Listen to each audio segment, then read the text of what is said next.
Well, baseball fans are hoping a new documentary will spread the word and help convince voters to induct Southwest Indiana native Gil Hodges into the Hall of Fame. Eyewitness News' Ryan Wittry has the story.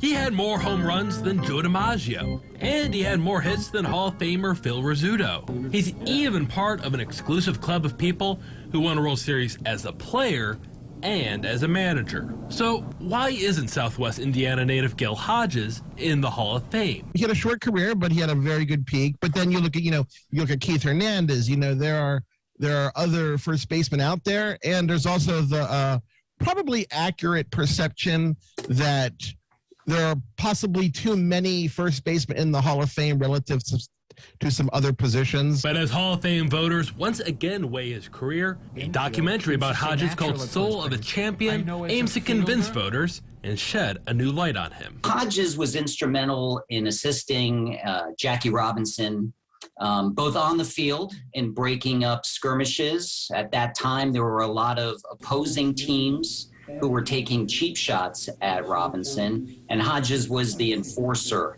for the Dodgers on the infield. Almost 50 years after his death, he remains an icon and a local hero in Petersburg, where he grew up and went to high school. We are now a couple of generations removed from Gil's people and his peers. And unfortunately, so many of them have passed, not being able to see him going to the Hall of Fame. But the legend and the stories continue with their children and grandchildren.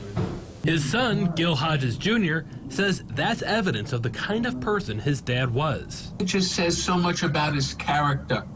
Again, only living till 47 years old, but having such an indelible mark that he left on our society, not only in Brooklyn, but also Indiana. Gil Hodges Jr. says his dad never mentioned the Hall of Fame, but he says he hopes to get a call from Cooperstown soon. Ryan Wittry, Eyewitness News.